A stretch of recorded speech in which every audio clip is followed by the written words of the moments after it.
Welcome back to Briggs on Books, the show that started here in 2008 on Central Valley Talk. And guess what happened? COVID came along, and we had to find a whole new way of doing things. We had to learn Zoom technology. Since we did, we're not a local regional California talk show anymore. Briggs on Books is literally worldwide. We talk to people all over the world about their books and about their lives, and it's really turned into something. In fact, because of this new Zoom technology, we discovered our guest, Alex Bennett. Welcome, Alex. Thank you. Thanks for inviting me. Literary Booze, what does that mean? So Literary Booze is my Facebook, Instagram page. And when I first started looking into doing self-publishing for my book, I had read that you need to kind of have an online presence. And so I kind of created a page. What I do is I highlight an author every month. This month is Colleen McCullough. And I do quotes, facts about their lives, and some interesting things along the way, and kind of give my response to what they have to say, you know. Right. Now, it's been interesting. I have to say I enjoy it. I want to say this. You develop more than a presence. You develop kind of a personality out there, a social media personality with Literary Booze. It's a fun place to visit, and you're a fun guy to watch and listen to. I appreciate that. Yeah. Thank you. I try to make it entertaining, too. Yeah. Tell me, by the way, I'm going to put on the screen a copy of the cover of your book. Tell us a little bit about that. Okay, so the cover of the book, I had it commissioned. I found a great artist. His name's Stephen Gardner. And the real story was that I wanted one of those old 80s style painted covers. And they were very hard to find. And being a bartender, I thought it'd be easy to find an artist, but it's a very old technique. And so I kind of stumbled across him through Instagram, and I reached out to him. And his response was, that's all interesting. What's your budget? Which, fair enough, man, fair enough. But he had done like 300 or 400 of these things. He's a true professional. This is an actual painting, as we're looking at it, right? Actual painting. Oh, wow. Yeah. And, the long story short goes like this. I collected comic books as a kid, and after I talked to him, I found out his price. I thought, man, that's a little pricey, but I started selling off the comic books because, it's the cover. And if you're going to pay money for anything for the book, you pay for the cover. And the whole process took about a year. It started with him sending me a sketch. And then actually, I don't know if you can see this one on the wall. That was the black and white sketch that he had sent to me. And then we talked colors. I got a color one. And then he actually took that and painted the actual cover using that as a template. And that's where the cover came out. And, I couldn't be more happy with it. Best money I've ever spent in my life. The book is it's a trilogy. And I'm planning on using him for my second book as well. Oh, so the first one's out there. Tell us what that means, a shot of Oakies. So the shot of Oakies came about because, so I had written the whole first book with the idea of my characters, buying a shot, doing a shot, I'll get you a shot, and whatever else. Yeah. And one day, and it's historical fiction, it's based in 1743. One day I had this kid come popping in the bar, and he goes, hey, I heard the origin of the term shot. Do you know what it is? And I didn't know there was an origin of the term shot. And there's actually two of them. And the first one goes to England. A shot of alcohol is an ounce, whereas in America, it's an ounce and a half. Yeah. And they say if you're in England and you want the extra little shot, you better throw your bartender an extra little shot. So it kind of reverse the tipping. In America, it goes to the Wild West, where cowboys didn't carry money, but they carried bullets. And so a shot of whiskey was 12 cents, a 45 caliber round was 12 cents. So it was a barter system. I'll trade you a shot for a shot. Yeah. The problem with it is that they're both about 100 years after my book, so my characters wouldn't have a frame of reference for what a shot was. And actually, I literally went through the book, scrubbed it all out, changed it, and that's kind of how the title evolved from where it came from. And then I play with the term Oakies because Oakies is kind of the name of the whiskey in the book. And the main character is a young Scotswoman who wants to make whiskey in America. And so she's kind of stumbling across the process for making bourbon. And there's an Irish pirate, and every time she hears about an English ship that has a barrel of her Oakies aboard, she seizes it, she accuses the captain of smuggling, and she executes him. You know how guys are. The more dangerous something is, the more we're going to want it. So as her legend grows, the legend of Oakies grows, and I kind of go from there with it. All right. Now, it's set in what time period? So it's set in 1743. At the time, it's the last true Scottish rebellion against the English. Mm-hmm. There's a small part of a much larger war. The whole world was at war. The French were actually supporting the Scots to stick it to the English.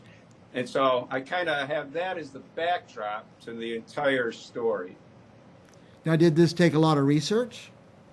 Well, I spent about 10 years to get to this point, you know, and yes, I say thank God for Google, because if I was in a library, I would have had to have a bunker of books built around me to go through and do everything. But part of that was because, you know, the whole shot thing, when that happened, I realized I better write all 3 books, because with historical fiction, you just don't know what you don't know. Right. And so I knew I'd stumble across stuff that were going to be issues that I better straighten out before I publish any of them, so I don't make some critical mistake that I can't change, you know? Nice. And part of it, too, was that when I'm reading a book, I always hate it when you get to the end and there's that Superman character that shows up to save the day. Yeah. So I looked at it as, if there's going to be somebody important in the last book, I better at least reference them in the first book, introduce them in the second book, and then when the third book comes around, it makes sense. Nice. Well, it's incredible you could think that far ahead and organize yourself like that.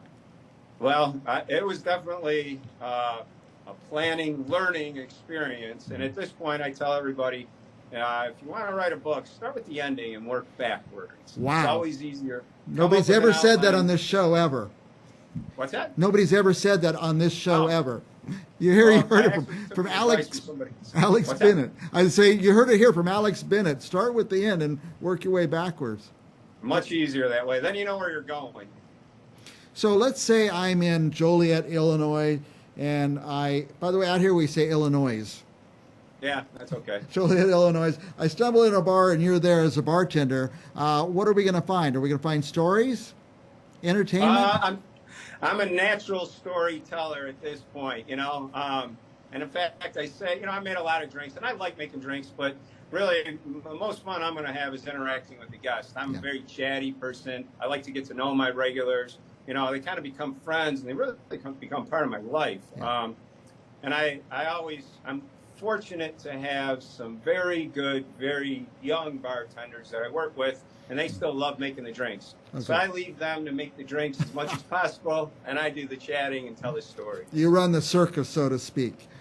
Kind of, yeah. I guess I'm a good ringleader that way. Well, I'm gonna go to Joliet. I'm gonna go in the bar and have a drink there. But tell me about Instagram or Twitter.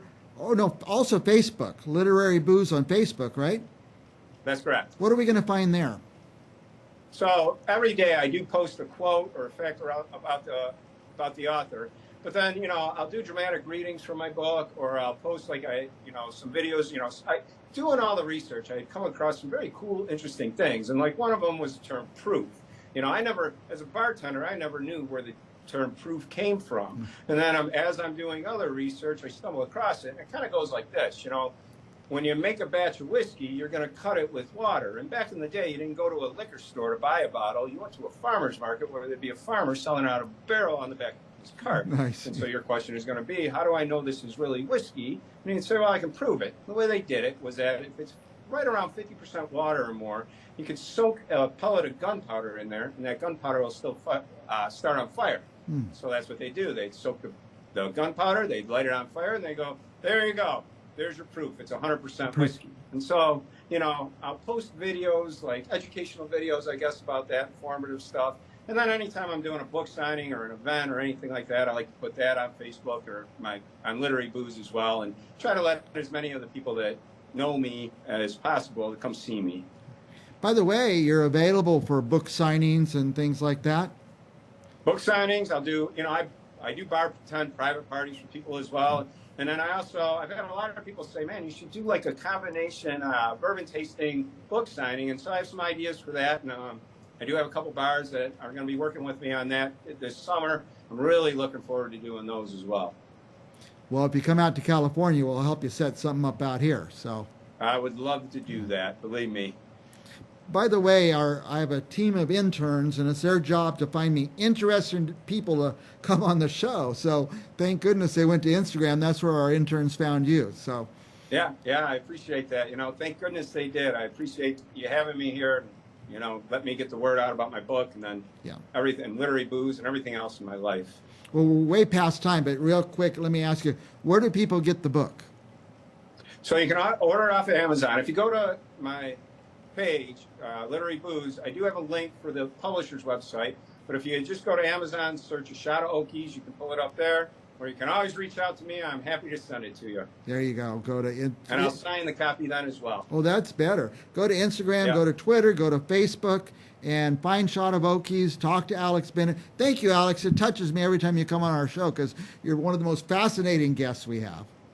I appreciate that. Thank you. Thank you for having me. And you've always got a great story. All right, don't go anywhere, guests. We'll be back with more Central Valley Talk with another author in just a moment. Stay tuned.